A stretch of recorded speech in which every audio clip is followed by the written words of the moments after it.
দুটি বর্ধনশীল ঘটনার যে কোনো একটি ঘটনা ঘটার সম্ভাবনা এদের নিজ নিজ সম্ভাবনার যোগফলের সমান। দুটি বর্ধনশীল ঘটনা, নিশ্চয়ই তোমাদের মনে আছে বর্ধনশীল ঘটনা কি? হ্যাঁ শিক্ষার্থীরা, দুই বা দুইয়ের অধিক ঘটনা যদি এমন হয় যে পরীক্ষা চালালে যে কোনো একটা ঘটনা ঘটলে যদি অন্যগুলো না ঘটে, তখন ওই ঘটনাগুলোকে বলা হবে বর্ধনশীল ঘটনা। এ ও বি দুটি ঘটনা, যেখানে এ ঘটলে বি ঘটবে না অথবা বি ঘটলে এ ঘটবে না, তখন এ এবং বি এই দুটো ঘটনাকে কি ঘটনা বলবো? আমরা বর্ধনশীল ঘটনা বলবো।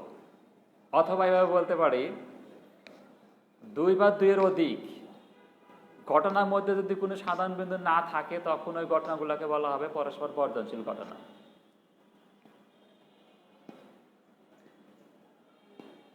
দুইটি বর্ধনশীল ঘটনার যে কোনো একটি ঘটনা ঘটার সম্ভাবনা এদের নিজ নিজ সম্ভাবনার যোগফলের সমান। অর্থাৎ এ ও বি দুইটি বর্ধনশীল ঘটনা হলে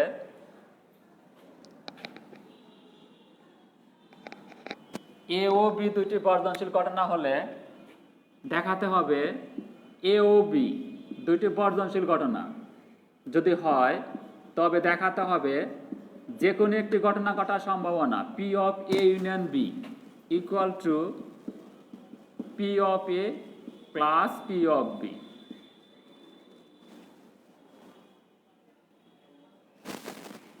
দুটি বর্ধনশীল ঘটনা এ ও বি,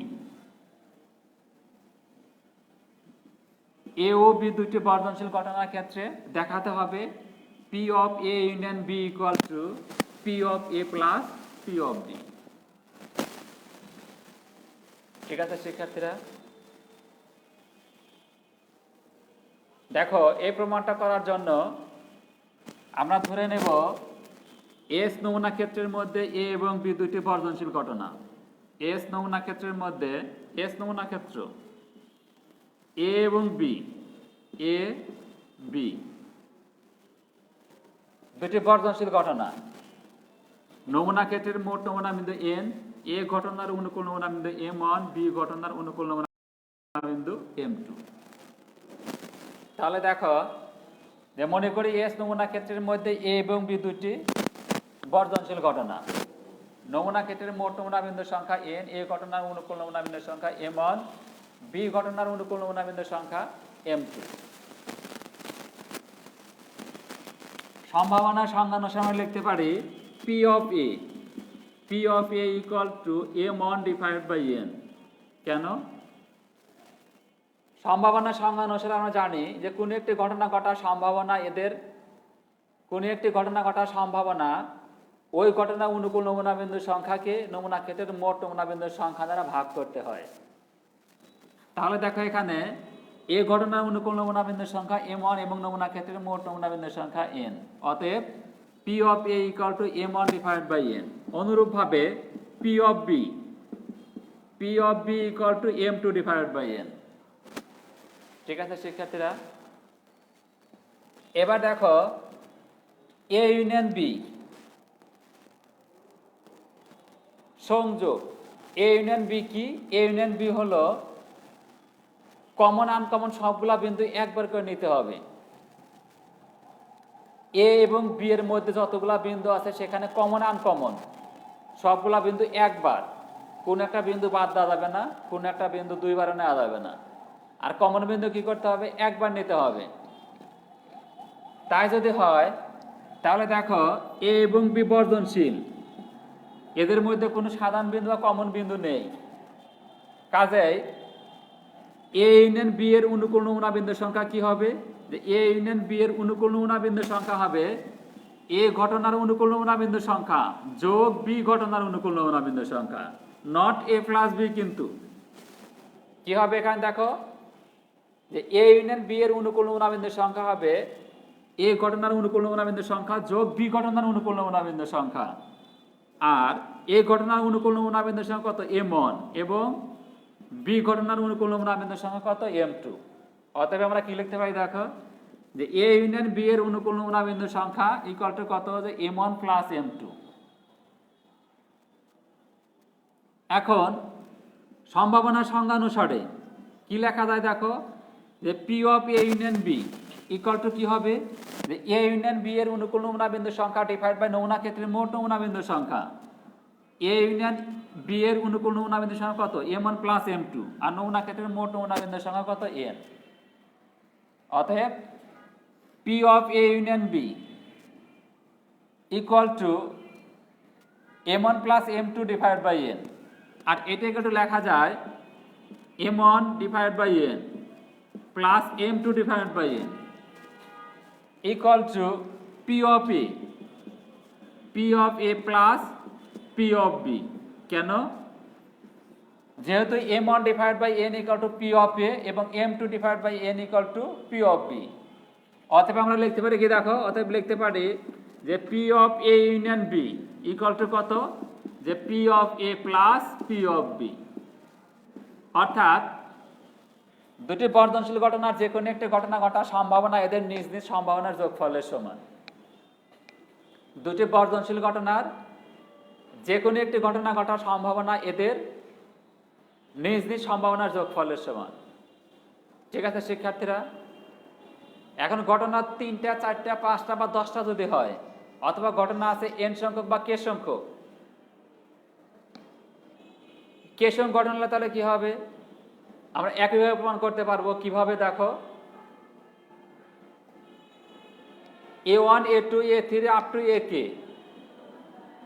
অথবা বলতে পারি আমরা k সংখ্যক বর্ধনশীল ঘটনার যে কোনো একটি ঘটনা ঘটার সম্ভাবনা এদের নিজ নিজ সম্ভাবনার যোগফলের সমান। k সংখ্যক বর্ধনশীল ঘটনার যে কোনো একটি ঘটনা ঘটার সম্ভাবনা এদের নিজ নিজ সম্ভাবনার যোগফলের সমান। অর্থাৎ a1 a2 a3 up to ak, a1 a2 a3 up to ak, a1 a2 a3 up to ak k সংখ্যক বর্ধনশীল ঘটনা যদি হয়, তাহলে দেখাতে হবে কি দেখো, দেখাতে হবে p of a1 p of a1 union a2 union a3 union up to কত, ইউনিয়ন ak ইকুয়াল টু হবে p of a1 plus p of a2 plus p of a3 up to p of ak। 3টা যদি হয় তাহলে কি হবে, যে p of a1 union a2 union a3 equal to p of a1 plus p of a2 plus p of a3। 10টা হলে কি হবে, যে p of a1 union a2 union a3 union up to a10 equal to হবে p of a1 plus p of a2 plus p of a3 up to p of a10। ঠিক আছে শিক্ষার্থীরা, দেখো তাহলে এই প্রমাণটা কিভাবে করব। এই প্রমাণটা করার জন্য আমরা ধরে নেব এভাবে, যে মনে করি এস নমুনা ক্ষেত্রের মধ্যে a1 a2 a3 up to ak k সংখ্যক বর্ধনশীল ঘটনা, a1 a2 a3 up to ak, a1 a2 a3 up to ak, অনুকূল বিন্দু m1 m2 m3 mk, নমুনা ক্ষেত্রের মোট নমুনা বিন্দু n, নমুনা ক্ষেত্র s।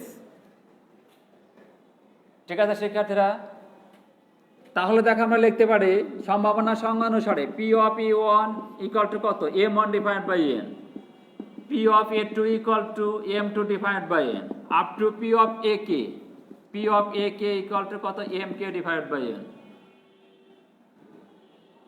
এখন a1 union a2 union a3 union ak এর অনুকূল নমুনা বিন্দুর সংখ্যা, যেহেতু বর্ধনশীল ঘটনা, কাজে কি হবে, যে a1 ঘটনা অনুকূল নমুনা বিন্দুর সংখ্যা যোগ a2 ঘটনা অনুকূল নমুনা বিন্দুর সংখ্যা যোগ a3 ঘটনা অনুকূল নমুনা বিন্দুর সংখ্যা যোগ যোগ যোগ আপ টু কত হবে, ak ঘটনা অনুকূল নমুনা বিন্দুর সংখ্যা।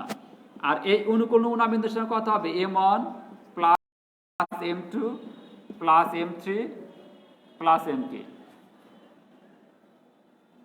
অতএব সম্ভাবনা সংজ্ঞা অনুসারে কি লিখতে পারি, p of a1 union a2 union ak equal to লেখা যায় অনুকূল নমুনা বিন্দুর সংখ্যা m1 plus m2 plus m3 up to mk divide by n। এটা ভেঙে কিভাবে লেখা যায় m1 divide by n plus m2 divide by n plus mk divide by n